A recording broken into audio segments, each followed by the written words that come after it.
शब मेराज का मौजू ले लिया था और मसनवी से हट कर और हज़रत मौलाना के तनाज़ुल में कि मेराज के वाक़े पर मौलाना की तरह बयान किया है। आपने फरमाया जिस तरह से मैंने अर्ज़ किया था, ज़ा मोहम्मद शाफ़े हर दाऊद, ज़ा मोहम्मद शाफ़े हर दाऊद के जुज़ हक़ चश्मे उमाज़ाऊद। इसीलिए मोहम्मद अलैहिस्सलाम हर दाव की शिफात करेंगे, क्योंकि आपकी नज़रें अपने रब पर इस अंदाज में जमी हुई थी कि ना नज़र फिरी, ना तबीयत पर घबराहट हुई और ना ही तजावुज़ किया। इसीलिए आप शाहिद करार पाए और आपकी इस शहादत को रब कायनात महशर में ज़रूर कबूल करेगा। हम आमीन के वक्त में ये दफ्तर चहारों के इख्तिताम इस अंदाज में हुआ था। हम दफ्तर पंजुम की शुरुआत में हैं और पहली ही जहाँ से शुरुआत होती है, हम खुगरे महसूस हैं साहिल के खरीदार, हम खुगरे महसूस हैं साहिल के खरीदार, एक बहरे पुराशोब व पुरअसरार है रूमी। हम खुगरे महसूस हैं साहिल के खरीदार, एक बहरे पुराशोब व पुरअसरार है रूमी। तू भी ऐसी काफ़िले शौक़ में इक़बाल, जिस काफ़िले शौक़ का सालार है रूमी। इस असर को भी उसने दिया है कोई पैगाम, इस असर को भी उसने दिया है कोई पैगाम, कहते हैं चिरागे रहे हरार है रूमी। हज़रत मौलाना का ये तारुफ है जो अल्लामा इक़बाल पेश करते हैं कि अल्लामा इक़बाल जो कि हमारे माशरे की PhD लेवल की शख्सियत है और वो अपने आप को मौलाना के इस कारवान मोहब्बत और इश्क मोहब्बत में एक अदना सिपाही के तौर पर दाखिल कर रहे हैं। मैं समझता हूँ एक ही रेफरेंस बहुत ज़्यादा है। मसनवी शरीफ क्या है, साहिब मसनवी कौन है, ऐसा अदब हज़रत मौलाना हमें सिखाते हैं कि मसनवी शरीफ के 6 दफ़ात हैं। सिर्फ पहला दफ्तर शुरू होता है विष्णु आज्ञाए चुन हिकायतनी कुनत से कि बांसुरी क्या कहती है, बांसुरी क्या नाला फरियाद करती है, यहाँ से शुरू होता है। इसके अलावा जो 5 दफ्तर हैं, हर दफ्तर की शुरुआत हुसैनुद्दीन जलबी रहमतुल्लाह अलैह की नाम नामी इसमें ग्रामी से मौलाना शुरू करते हैं। मौलाना के खलीफा खास और खास कुतुब में यह आया कि मसनवी की जानिब तहरीर दिलाने वाली शख्सियत हुसैनुद्दीन जलबी रहमतुल्लाह अलैह की है। क्या आपने फरमाइश की मौके पर फरमाया कि हमारे जो मुरीदीन मुताल्लिक़ीन हैं उनका रुझान जो है मनक़बुल खैर की तरफ और इलाही नामा की तरफ है, क्या ही अच्छा हो कि आप भी मसनवी शरीफ लिखें। तो मौलाना ने फरमाया, उसी लम्हे मौलाना ने अपने दस्तार मुबारक से एक कागज़ का टुकड़ा निकाला, उसमें मसनवी के पहले 18 अशार लिखे हुए थे और हज़रत मौलाना ने यह फरमाया कि जिस लम्हे तुम्हारे जहन में यह ख्याल पैदा हो रहा था कि तुम मुझसे दरख्वास्त करोगे कि मैं मसनवी लिखूँ, उन्हीं लम्हों में आसमानों से मुझे ये पैगाम मिल रहा था कि मसनवी की शुरुआत।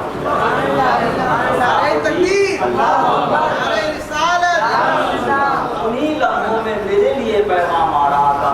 27,000 कमोबे 27,000 अशार का एक बहरे ज़ब्तार है मसनवी शरीफ। अब्दुल जामी रहमतुल्लाह फरमाते हैं मसनवी मौलवी मानवी, मसनवी मौलवी मानवी हस्त कुरान का ज़बान पहलवी कि फ़ारसी ज़बान में कुरान की तशरीहात का एक नादिर व नायाब और छूता अनमोल जो है मुझे ज़मीरा है, इस अंदाज में है। 27,000 अशार मसनवी शरीफ के और शुरुआत हो रही है पहले दफ्तर की विष्णु आज़्नाए चुन हिकायतनी कुनत से, और उसके बाद जितने भी दफ्तर हैं वो उस खलीफा के नाम कर दिए गए जिसने दरख्वास्त की। पूरी मसनवी शरीफ में कहीं भी हज़रत मौलाना का नाम नहीं है, मगर हर जगह मौलाना झलक रहे हैं, मौलाना ही का रंग है, मगर अपनी सारी खुसूसियात को अपनी तमाम सलाहियतों से, अपनी तमाम सलाहियतों से दस्तबरदार हो जाने का नाम सिद्दीक़ियत है।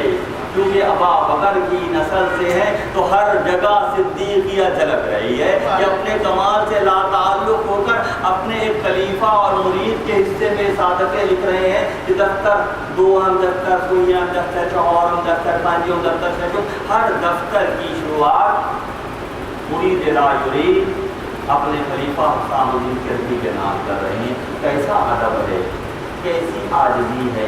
लोग क्या सीखना चाहते हैं, जब अल्लाह के दोस्तों के करीब होंगे तो ज़िंदगी का हर जाविया नुमाया होता चला जाएगा। यहाँ तो हमारा आज ये है कि अगर कहीं कुछ आमद हो गई तो पहला नाम अपने नजर आता है।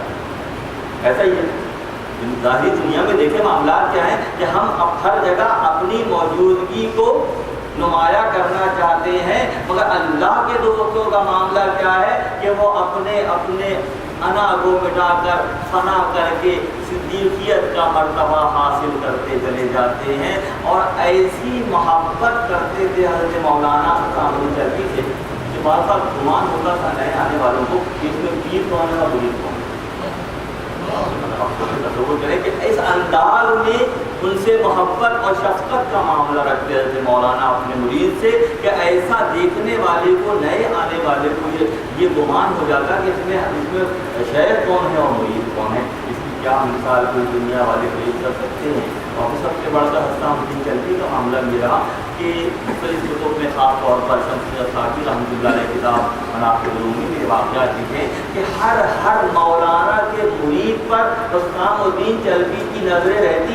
अगर किसी के पेट में भी दर्द होता तो सबसे पहले हुस्सामुद्दीन चरखी को मालूम होता।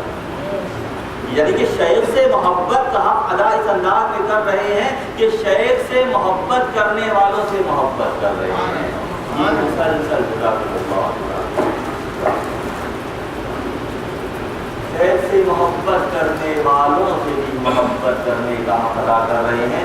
दफ्तर पंजुम की शुरुआत हिंदास अंदाज में हो रही है कि हुस्सामुद्दीन चरखी से ताल्लुक़ की कैफियत को उजागर किया जा रहा है। और फिर अगले मरहले में एक ऐसी हिकायत हज़रत मौलाना शुरू करते हैं कि तफसीर बयान कर रहे हैं सूरह बकरा की आयत नंबर 59। इसको मैंने अपने तमहीदी गुफ्तगू में इसकी तिलावत करने का शर्फ हासिल किया। और उसकी शुरुआत ऐसे होती है, इस अंदाज में इसकी शुरुआत होती है कि मौलाना का मामला ये है कि कुरान और हदीस के रेफरेंसेस को इस अंदाज में लेते हैं कि अशार में शामिल करते चले जाते हैं। कुरान की 538 आयात और अहादीस मुबारका 745 अहादीस मुबारका मसनवी शरीफ का हिस्सा है। और बाद औक़ात तो ऐसा होता है कि पूरी की पूरी आयत को मसनवी शरीफ के शेर में हज़रत मौलाना शामिल कर लेते हैं। ये ख़ुसूसी एजाज़ है, इसीलिए कहा जाता है कि इल्हामी कलाम है। आज की गुफ्तगू में हज़रत इब्राहीम अलैहिस्सलाम ने जब अल्लाह से ये सवाल किया कि आप कैसे मारते और खिलाते हैं, आप कैसे मारते और खिलाते हैं, तो अल्लाह की जानिब से ये सवाल आया कि क्या तुम्हें ईमान नहीं है। फरमाया बला वलकिन लियत्मइन्ना दिल के इत्मीनान के लिए सवाल कर रहा हूँ। अल्लाह के नबी इब्राहीम अलैहिस्सलाम अल्लाह से सवाल करते हैं। आज ये थोड़ा सा और एक दो आयत पीछे चलते हैं। कुरान में एक ऐसे नबी का जिक्र है जो अपने बेटे से 50 साल छोटे हैं। अपने बेटे से 50 साल छोटे हैं। तो आज तो एक सवाल है, आप ऐसा कैसे मुमकिन है कि बाप बेटे से 50 साल छोटा हो सकता है। हज़रत मौलाना सूरह बकरा की औ कल्लज़ी मरा अला क़रयतिन वहिय ख़ावियतुन अला उरूशिहा, कि जब वो निकले और एक ऐसे इलाके में पहुँचे जहाँ बख्त नसर की फ़ौजों ने कश्त खून का बाजार गर्म किया हुआ था। छतें ज़मीनों पर आई हुई थी, लाशों के अंबार लगे थे, घोड़े और जानवर इंसान कटे पड़े थे। उस लम्हे उस अल्लाह के नबी के दिल में यह ख्याल पैदा हुआ, सिर्फ ख्याल पैदा हुआ कि अल्लाह ताला इनको जिंदा कैसे करेगा, अल्लाह ताला इनको दोबारा जिंदा कैसे करेगा जो सारे गुजर गए। फिर तवज्जो रखिएगा कि नबियों के मकामों मर्तबे को भी यही बहुत दर्जात के दरवाजे से नुमाया कर दिया जा रहा है। एक नबी के दिल में यह ख्याल पैदा हो रहा है कि अल्लाह इनको दोबारा जिंदा कैसे करेगा। उसी लम्हे मौत वाक़ हो गई, उसी लम्हे सिर्फ फिक्र की बात है, सोच की बात है। एक लहर सी जहन में आई कि अल्लाह इन मुर्दा लोगों को जिंदा कैसे करेगा, तो उन पर मौत तारी कर दी गई। 100 साल तक उसी कैफियत में रहे, 100 साल तक अल्लाह का नबी उसी कैफियत में रहा। 100 साल के बाद में पूछा कितना कोई एक दिन या तो हिस्सा, एक दिन या उसका कुछ हिस्सा। अच्छा, अपने गधे की तरफ देखो तो गधा जो है वो हड्डियों का बंजर बना हुआ है, बिल्कुल पोशीदा हो गया है। فرمایا کہ اپنے توشے کی طرف دیکھو جو گھر سے لے کر چلے تھے وہ ویسے کا ویسا گرم ہے، کیونکہ دیکھو ہم کیسے زندہ کرتے ہیں۔ انہی لمحوں میں گدھے کے جسم پر گوشت چڑھنا شروع ہوا اور وہ مکمل ہو کر کھڑا ہو گیا کہ دیکھو ہم ایسے زندہ کرتے ہیں۔ حضرت عزیر علیہ السلام اللہ کے ایک نبی جن کے دل میں یہ خیال پیدا ہو رہا ہے کہ اللہ ان کو زندہ کیسے کرے گا، تو اللہ نے اسی لمحے ان پر ایک خاص طرح کی گرفت کی کیفیت دی ہوئی اور تربیت کی کیفیت دی ہوئی کہ 100 سال تک سوتے رہے۔ اس وقت عمر کے 50 سال میں